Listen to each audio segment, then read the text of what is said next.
Hi అండి, welcome to my channel. నేను సుప్రియ.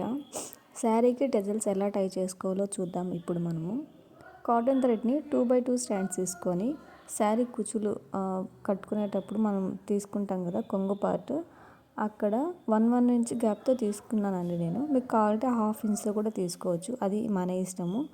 1/2 ఇంచ్తో అయితే కొంచెం బ్రైడల్ వర్క్కి ఉపయోగపడుతుంది. 1 ఇంచ్ అంటే నార్మల్ శారీస్కి అనేది టై చేసుకుంటారండి. నేను ఇప్పుడు లూప్ నీడిల్ అనేది ఒకటి తీసుకున్నానండి. ఆ లూప్ నీడిల్ అంటే మనము ఆ కాటన్ థ్రెడ్లోకి బీడ్స్ ఎలా ఎక్కించుకుంటామో దాన్ని లూప్ నీడిల్ అంటామండి.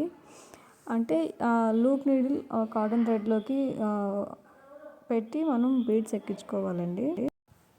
బీడ్స్ ఎక్కించుకున్న తర్వాత కాటన్ థ్రెడ్కి నాట్స్ వేసుకోవాలండి. నాట్స్ వేసుకుంటేనే మనం ఆ బీడ్స్ అనేవి జారిపోకుండా ఉంటాయి. మీకు అర్థం కావాలంటే కొంచెం క్లియర్గా వీడియోని పాజ్ చేసుకొని లేదంటే స్లో మోషన్లో పెట్టుకొని చూసారంటే మీకు బాగా క్లియర్గా అర్థమవుతుందండి. మీకోసం నేను ఇంకా 1-2 వేసి చూపిస్తాను, చూడండి. కాటన్ థ్రెడ్ని కట్ చేసుకుంటాం కదా, మనకి ఎంత లెంత్లో కావాలంటే అంత లెంత్లో మాత్రమే తీసుకొని రిమైనింగ్ కట్ చేసుకొని పక్కన పెట్టుకుంటాము. తర్వాత లూప్ నీడిల్ తీసుకున్నాం కదండి. లూప్ నీడిల్కి థ్రెడ్ అనేది 1 ఫింగర్ అంటే ఇండెక్స్ ఫింగర్ ఉంది కదా, ఆ సైజ్ అంతా తీసుకొని లూప్ నీడిల్లోకి ఎక్కించుకొని నాట్ వేసుకోవాలి. దాని తర్వాత నేను వీడియోలో చూపించాను కదా, దాని ద్వారా కాటన్ థ్రెడ్లోకి బీడ్స్ అనేవి ఎక్కించుకోవాలి. చూడండి, మీరు ఇప్పుడు క్లారిటీగా చెప్తాను. ఆ కాటన్ థ్రెడ్లో నుంచి లూప్ నీడిల్ బయటికి తీసి మనం ఏవైతే బీడ్స్ ఎక్కించుకుంటున్నామో ఆ బీడ్స్ అనేవి నీడిల్ లోపలికి ఎక్కించుకునేసి లూప్ నీడిల్ని లాగేమంటే కాటన్ థ్రెడ్ బయటకు వస్తుందండి. దాని తర్వాత దానికి నాట్ వేసుకుంటే సరిపోతుంది. ఆ విధంగా లూప్ నీడిల్ ద్వారా మనం బీడ్స్ అనేది ఎక్కించుకుంటాము.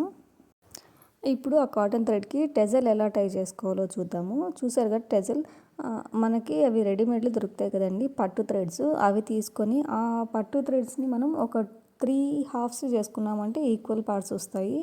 తర్వాత వీడియోలో నేను చూపించాను కదా, ఆ విధంగా కాటన్ థ్రెడ్లో టెజల్ పెట్టి మనకి ఎంత సైజులో కావాలి ఆ సైజ్ వరకు పట్టుకునేసి జరీ థ్రెడ్ చుట్టుకోవాలండి. జరీ థ్రెడ్ అనేది 1 స్టాండ్ తీసుకొని టెజల్ మధ్యలో నుంచి నీడిల్ బయటికి రావాలి. వచ్చిన తర్వాత నేను చూపించాను కదా, ఆ విధంగా నాట్స్ వేసుకుంటూ జరీ థ్రెడ్ అనేది పూర్తిగా మనం టై చేసుకోవాలి. టై చేసుకున్న తర్వాత ఫ్రంట్ నుండి జరీ థ్రెడ్ అనేది లోపల నుంచి బయటికి తీసుకోవాలి. బయటికి తీసుకుంటేనే అది మనకి జారిపోకుండా అలాగే కనిపించకుండా నీట్గా కూడా ఉంటుంది. తీసుకున్న తర్వాత మన లెంత్ చూసుకునేసి అది అక్కడికి కట్ చేసుకోవాలండి. టెజల్ కట్ చేసుకుంటే మనకి నీట్గా వస్తుంది. చూసారు కదా, ఏ విధంగా అయితే వచ్చిందో టెజల్ నీట్గా వస్తుందండి. మీరు కూడా ట్రై చేయండి. ట్రై చేసి ఎలా ఉందో నాకు కామెంట్ చేయండి. ఎలా ఉందో కామెంట్ చేయండి. చూడండి ఎట్లా చేస్తాను నేను టెజల్ అనేది. నీట్గా మనం చాలా రకాల బీట్స్ చేసుకోవచ్చండి. మనకు నచ్చిన విధంగా మనం టై చేసుకోవచ్చు.